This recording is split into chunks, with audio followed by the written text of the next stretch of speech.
Sam Hardy was a silent leading man in the 19 teens and 20s and was a solid leading man for the first few years of the Talkies, but then he shifted to supporting work. Why? Join me as I investigate. Sam Hardy was born in New Haven, Connecticut in 1883 to William and Sarah Hardy. I couldn't find any information about his childhood, but we do know that he briefly attended Yale, only to drop out so he could pursue an acting career on the stage. He made his Broadway debut at the age of 21 in The Fortunes of the King.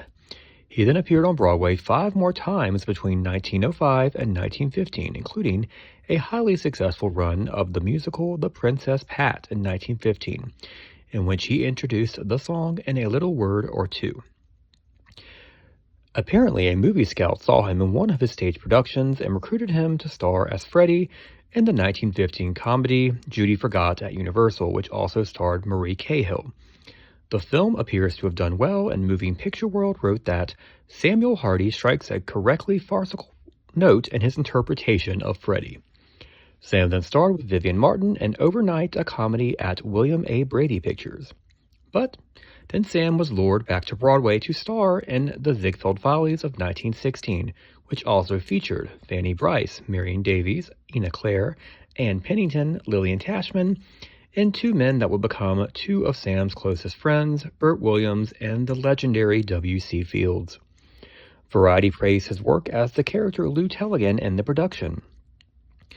In 1917, Sam starred in another Broadway musical, The Riviera Girl, and introduced the songs Sometimes I Feel Just Like Grandpa, Let's Build a Little Bungalow, and Kogwe, and Why Don't They Hand It to Me?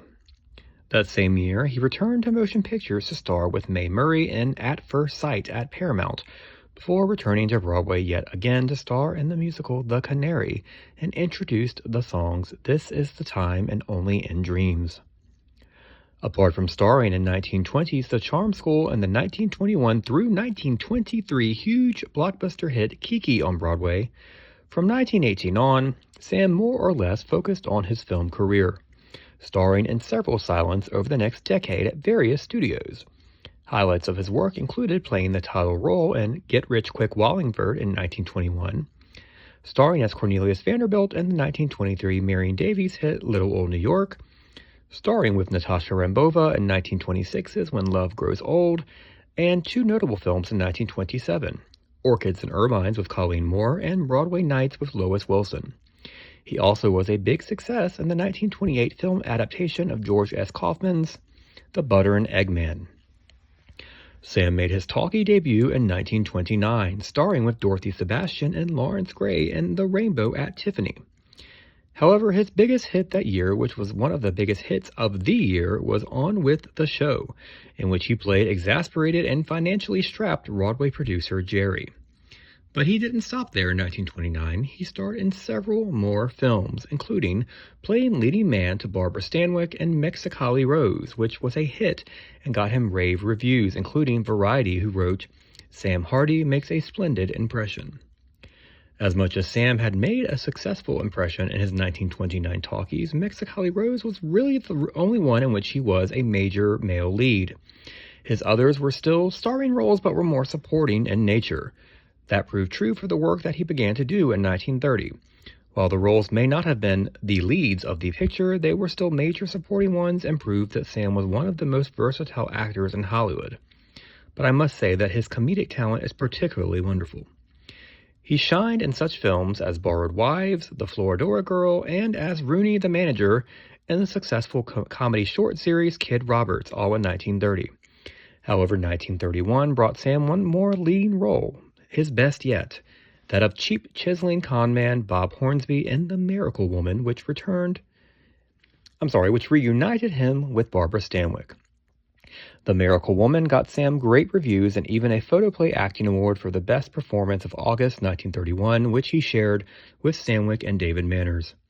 The Miracle Woman also further established Sam as one of the best heavies in the movies, playing a multifaceted villain. While his heavy characters were usually comedic, The Miracle Woman gave him the opportunity to make his villain a truly menacing one.